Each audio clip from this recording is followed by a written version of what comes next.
میں ہوں آپ کا میزبان ارشد شریف، اور آج ہم بات کریں گے سانحہ سیالکوٹ میں کچھ پولیس افسران، سینئر پولیس افسران کی شاید پشت پناہی کی جا رہی ہے۔ ابھی تک جو واقعے کی ڈیولپمنٹس ہوئی ہیں اس میں گجرانوالہ پولیس نے 17 ایکیوزڈ کو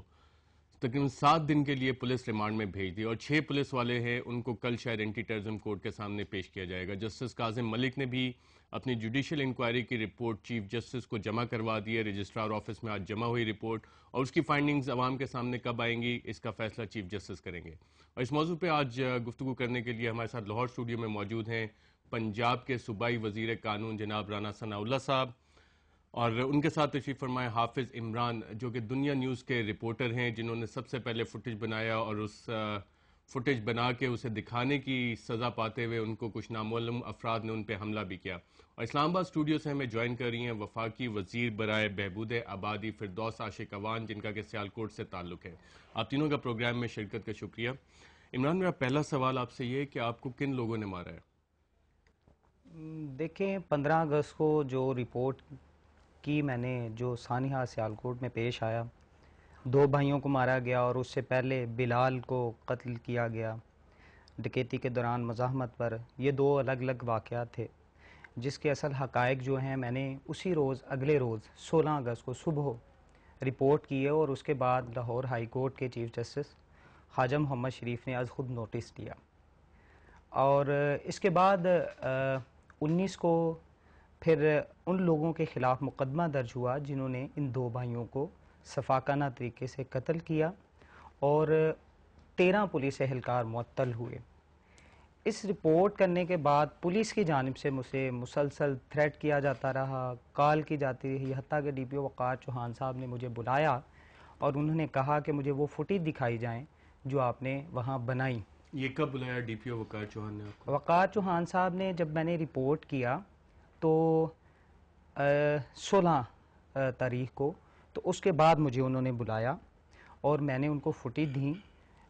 انہوں نے دیکھنے کے بعد میں نے کہا کہ دیکھیں پولیس والے، باوردی پولیس والے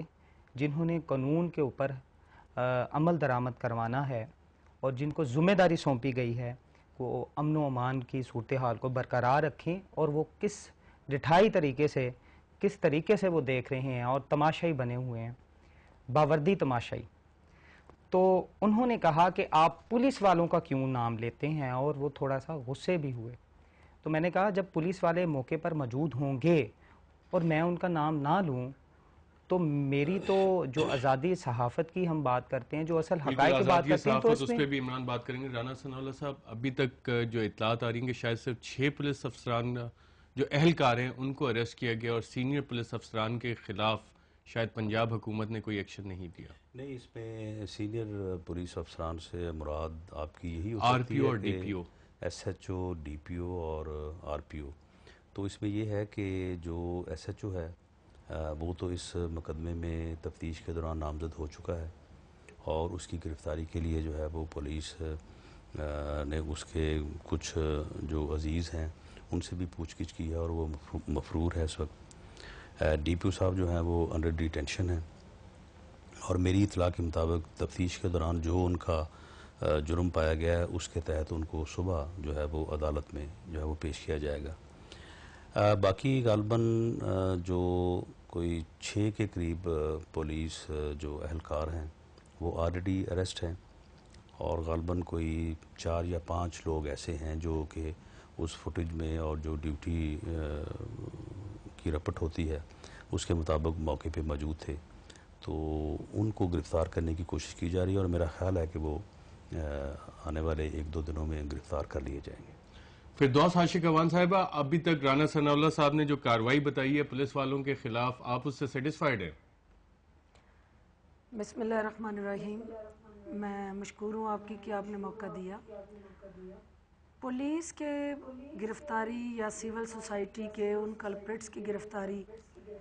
یہ آپ سمیت ہم سب کا، میرا اولین فرض بھی ہے اور ہماری بحیثیت انسان ایک ڈیوٹی بھی ہے کہ جس شفاقانہ اور درندگی سے ان بچوں کا قتل ہوا، دی وے دے ور کلڈ، اس کی تو کوئی مہذب معاشرہ مذمت کیے بغیر رہ نہیں سکتا، اور کہیں اس کی گنجائش ہماری نہ اس ہیومن ویلیوز میں ہے اور نہ اوور آل. لیکن ان مطمئن ہونا اور غیر مطمئن ہونا، جب تک حقائق وہ رپورٹ جو سپریم کورٹ میں سبمٹ ہوئی ہے، اس رپورٹ میں کن کن لوگوں کو نامزد کیا گیا اور رپورٹ کے اصل حقائق کیا ہیں، اور وہ کمپوننٹ جو انکوائری کے تھے اس میں کیا اس کے ساتھ انٹر لنک ہوا وہ ڈکیتی کا واقعہ یا نہیں، اور اگر وہ انٹر لنک ہوا تو وہ ڈکیت جو تھے جن کو چند دن پہلے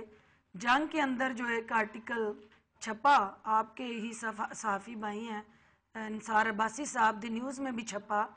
تو یہ انہوں نے جو ایک ورژن دیا مختلف انویسٹیگیشن ایجنسیز کا، اس کے اندر جو انہوں نے رپورٹ دی ہے وہ تو بڑی خطرناک اور ہولناک ہے،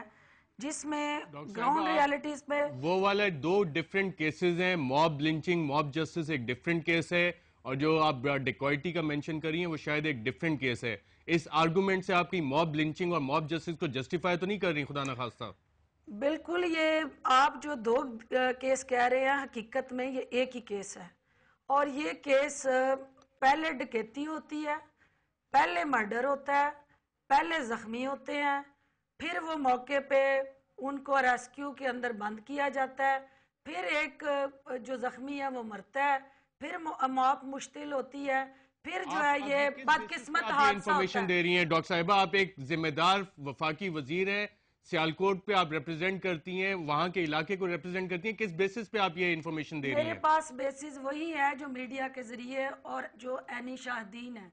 کیونکہ آپ بدقسمتی کی سے اپنی کوئی اطلاعات نہیں ہے حکومت کی؟ آپ ایک ذمہ دار منسٹر ہیں اور آپ میڈیا کی رپورٹس پہ بیٹھ کے بیان دے رہی ہیں یہ؟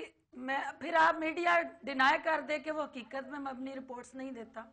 مطلب اگر آپ کی رپورٹ جو ہے ڈیفرنٹ میڈیا کی ڈاکٹر صاحبہ ڈیفرنٹ رپورٹس ہوتی ہیں، اور حکومت اگر ساری میڈیا کی رپورٹس پہ چلنا شروع ہو جائے تو شاید حکومت کا کام جس طرح چل رہا ہے اور جو کرٹیسزم آ رہا ہے وہ پھر جسٹیفائڈ ہوتا ہے. دیکھیں بات یہ ہے کہ سب سے پہلی تو وہ میری کانسٹیچوئنسی ہے، میری کانسٹیچوئنسی کے اندر کوئی واقعہ ہوتا ہے